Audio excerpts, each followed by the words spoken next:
Para hablar de estos 6 meses de la guerra, contamos ahora en el estudio del canal 24 Horas de Televisión Española con el representante de la Autoridad Palestina en España, con Husni Abdel Wahed. Buenos días y muchísimas gracias por venir hasta aquí, hasta los estudios del canal 24 Horas. Estaba viendo usted fijamente las imágenes que estábamos emitiendo. Se cumplen 6 meses de la guerra, 33.000 palestinos han fallecido. Hoy se vuelven a reanudar las conversaciones, se vuelven a reanudar en el Cairo. ¿Usted cree que puede salir algo de esas conversaciones? ¿Usted cree que es posible un acuerdo? Mire, para empezar, yo no soy representante de la Autoridad Nacional Palestina, yo soy embajador de Palestina. Lamentablemente, esto se repite una y otra vez. Para que esto tenga éxito, hace falta voluntad de parte de la potencia de ocupación, que es el Estado de Israel. Y para que el Estado de Israel, que está perpetrando este genocidio en contra del pueblo palestino, hace falta que la comunidad internacional actúe, pero seriamente, y que no se conforme con los llamados, con los pedidos, con las súplicas, y en el mejor de los casos, decir que han presionado al Estado genocida de Israel, mientras en la práctica todo sigue igual. No bastó y no fue suficiente la destrucción del 80% del total de las construcciones en la Franja de Gaza. No fue suficiente 34.000 asesinados, no fue suficiente más de 8.000 desaparecidos, no fue suficiente más de 76.000 heridos y mutilados. Había que atacar a un convoy de funcionarios humanitarios para que el mundo despierte y se dé cuenta de lo que está ocurriendo en la Franja de Gaza.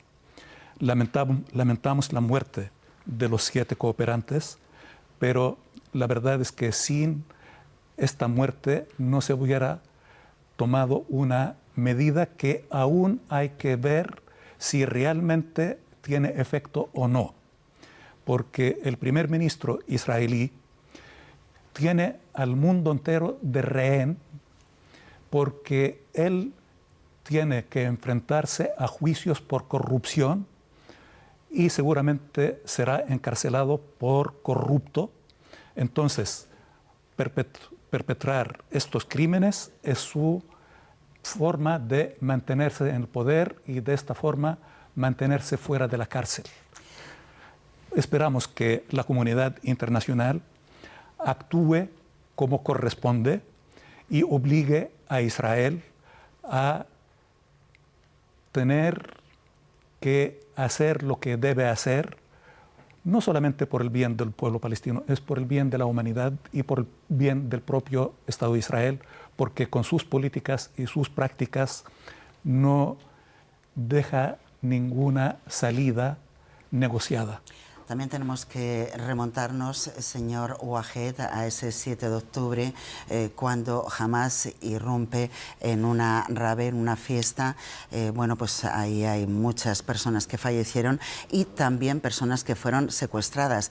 Israel lo que pide es la liberación de esos secuestrados. Son 133 en concreto. Es lo que además exige un intercambio de presos palestinos por la liberación de los 133 civiles que continúan secuestrados. ¿Usted cree que su liberación podría propiciar un cese de la violencia? Se da cuenta que nadie habla de la ocupación israelí de Palestina y el universo comenzó el 7 de octubre, como si antes del 7 de octubre vivíamos en el Edén, como si todo fuera normal. Pues desde 1948 el pueblo palestino sufre la ocupación de su tierra, la represión y expulsión de la población palestina. Vivimos en condiciones infrahumanas, privados de los derechos más elementales que tienen los seres humanos. Entonces, para muchos, todo comienza el 7 de octubre. el 7 de octubre es una consecuencia y no es el motivo.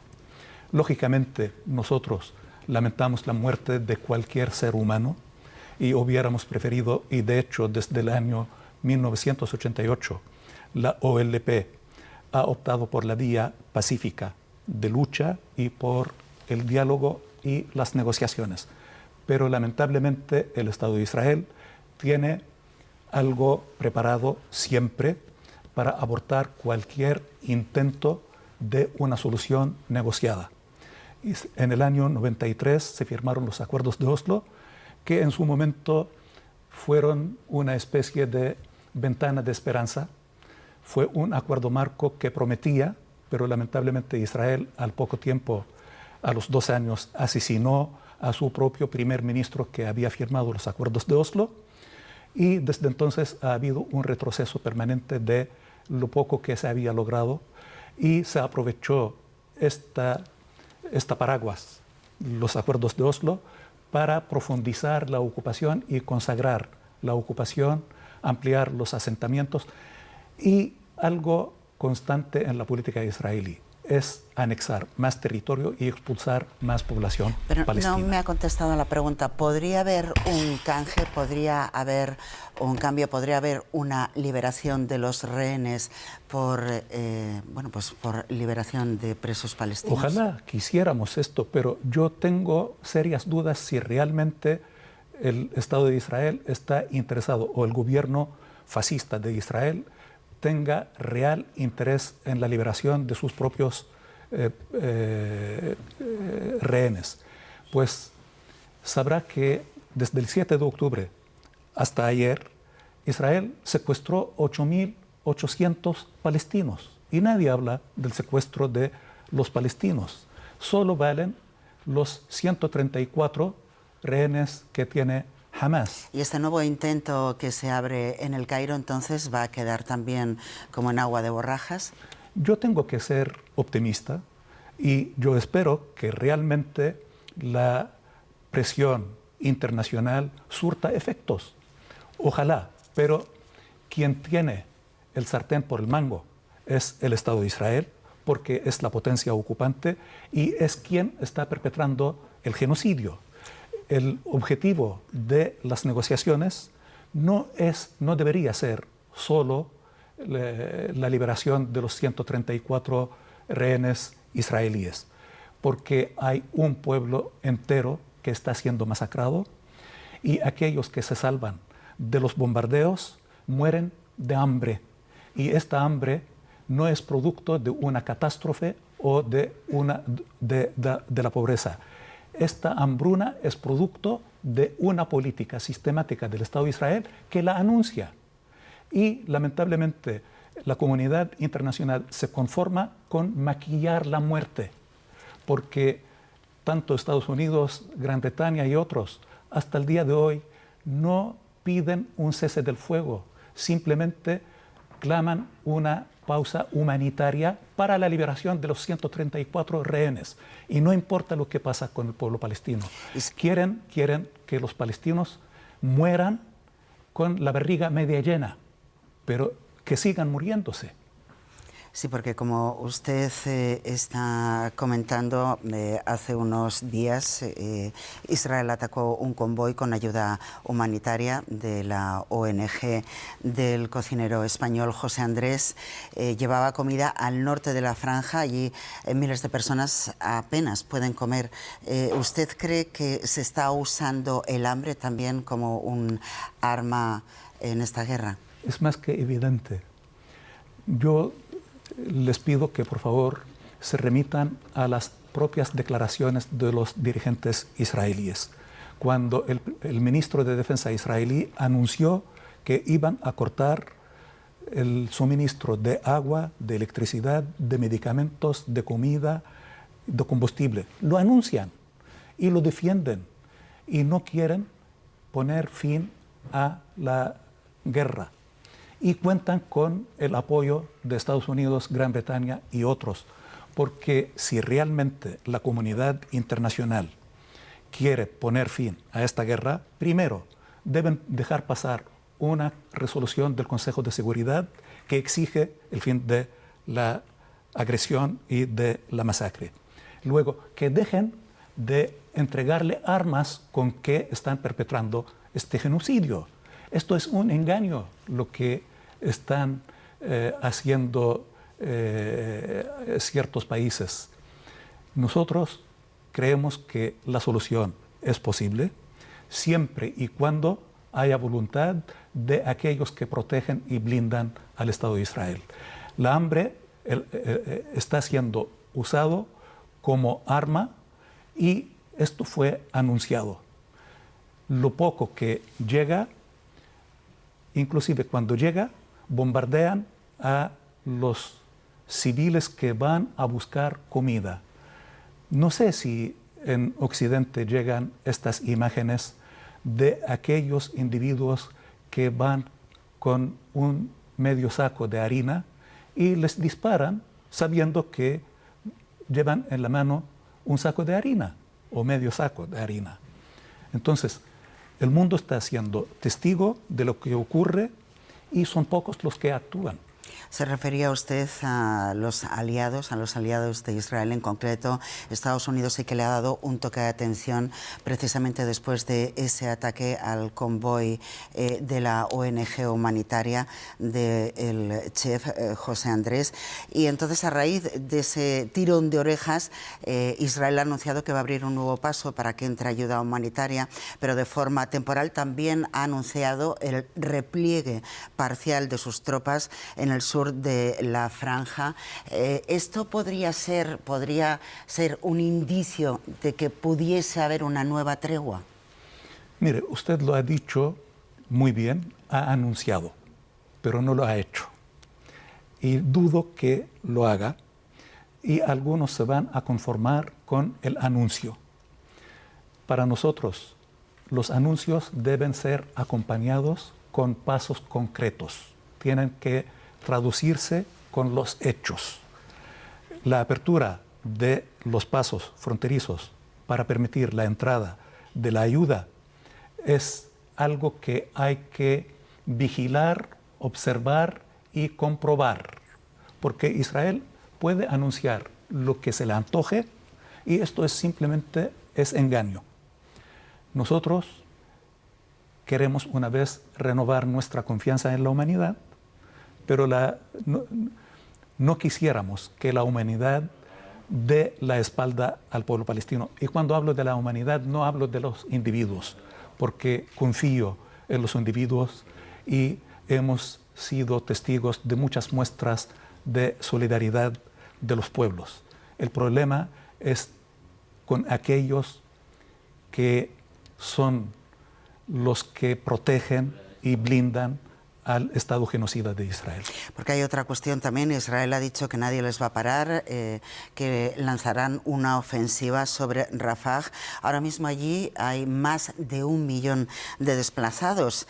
Después de Rafah no hay nada más y cada vez hay más desplazados. Sería bueno recordar que Israel obligó a los habitantes del norte a desplazarse hacia el sur, porque se suponía que era un lugar seguro.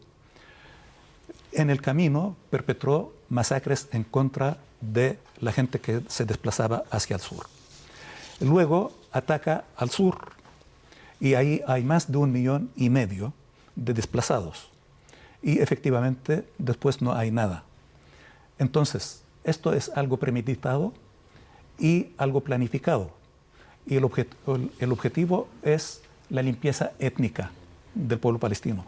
Y esto no solo ocurre en la Franja de Gaza, porque mientras los ojos puestos están en la Franja de Gaza, en Cisjordania también se está perpetrando otro genocidio y otra limpieza étnica.